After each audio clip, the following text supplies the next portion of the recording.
All right, guys, every time you think Australia's property market might finally calm down, something else drops that sends everyone into panic mode again. Right now, one of the only companies in the country that sees every listing, every inquiry, every auction result, and every buyer move in real time has just dropped their property forecast for 2026. And trust me, what they're seeing in the data is not what most people are prepared for. Now, before I even get into what they have predicted, let me tell you why this matters. Domain isn't guessing. They're not vibe checking the market. They literally own half the real estate attention economy in Australia. They've got a full economics division, machine learning models, live transaction feeds, buyer inquiry data, and a listings pipeline that no bank, no consultancy, not even the government has. And look, this is not happening in a vacuum. KPMG's updated their price forecast as well. Westpac have revised theirs up again. AMP have updated theirs, and just recently, they've updated them again. ANZ, NAB, all shifting their forecast because the market keeps changing every few months.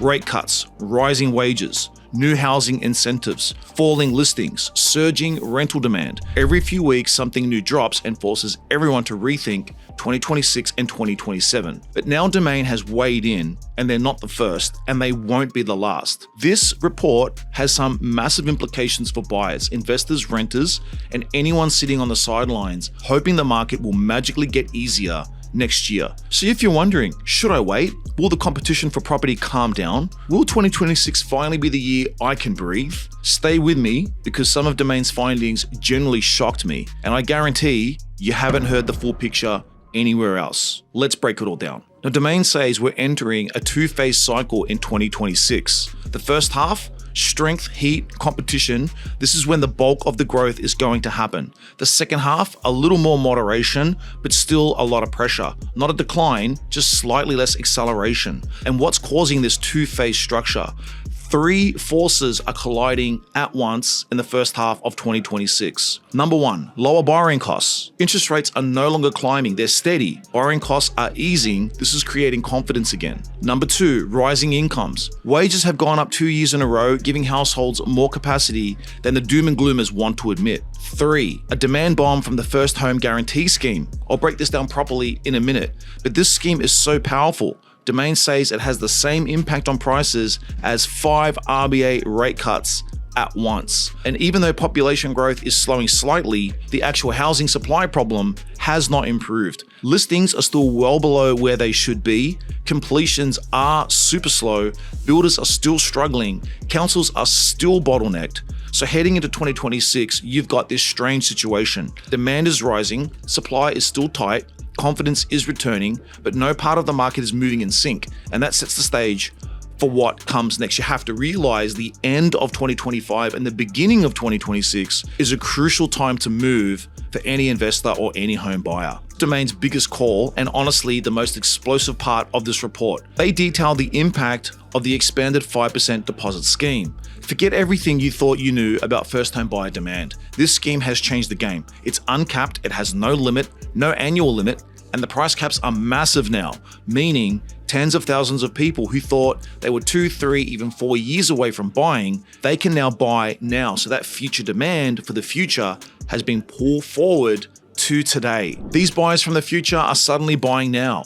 Domain says the scheme will bring forward 20,000 buyers, and this extra demand will add between 3.5 and 6.6% to overall property prices. This will create the equivalent pressure of 125 basis points of RBA rate cuts. That's 5 rate cuts in one hit. But it gets wild, because when first home buyers buy, they don't just impact the bottom of the market, they ignite the upgrade chain. The first home buyer buys from someone, that seller upgrades into the 1.2 to 1.6 million range. The seller there upgrades again into the $2 million range, meaning the first home buyer demand bomb ends up pushing every price bracket upward. This is why Domain expects every single capital city to hit new record highs in 2026. And we are only in the first 90 days of this scheme. The full impact is yet to play out. So let's do price forecasts now, city by city. I don't want to bore you with the charts. Let's quickly run through the numbers. They predict Sydney will be up 7% for houses and 4% for units. The median house price will be headed towards that $2 million mark. Melbourne will be up 6% for houses, up 4% for units. This is Melbourne's comeback year. The city is finally rebounding after years of underperformance. Brisbane, Adelaide, Perth. Units are going to be the performers. +5 to +7% growth is expected. These cities have gone insane in the last 2 years and will still rise, but not at the same breakneck speed of 24 to 25. National averages, 6% for houses, 5% for units. Domain thinks the heat will ease toward the back half of the year,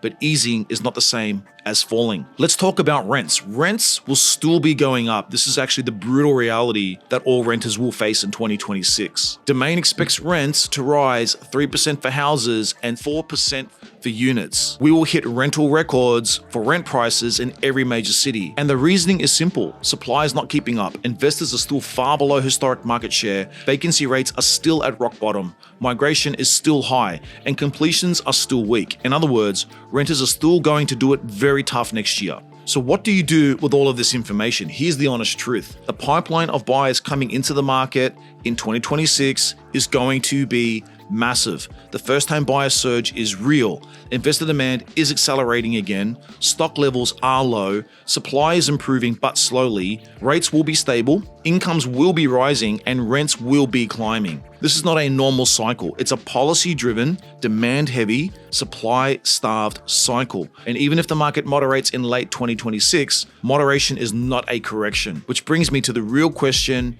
you need to think about. So let me ask you, what do you think happens when first-time buyers flood the market, investors come roaring back, listings stay tight, and rents hit new records? Does that sound like a market that's about to get easier or a market that's about to get even more competitive? Because I'll tell you something, this is exactly what Domain is forecasting, but I honestly think their numbers are understated. I'm telling you right now, we are going to see 9%, 10%, even 15% growth in the undervalued suburbs across this country. And the affordable end of the market, we could see 20, 30, even 40% growth in some locations. That sector of the market is going to grow exceptionally fast. Westpac is revising their forecast, NAB is revising theirs, ANZ, AMP, everyone keeps updating their outlook for 2026 because they're finally seeing what's actually happening. Wages are rising, borrowing costs have fallen, listings are tight, the 5% deposit scheme is unleashing a demand bomb into the market. Guess what? I've been talking about these forces for 9, 10, almost 12 months now. At the start of 2025, I warned everyone and said this is exactly what was going to happen. And only now the institutions are catching up. But even then, their forecasts still aren't high enough. Mark my words, guys, 2026 will outperform every major forecast that's on the table today. You're going to see more growth than Domain actually predicts in this report. This is your daily property update, your 5 to 7 minute update on the property market every single day so that you can be a property insider. Make sure you hit the subscribe button so you never miss an update. Here's one of my videos from earlier in the year that helps you to decide where you should invest. Go ahead and check out this video right now.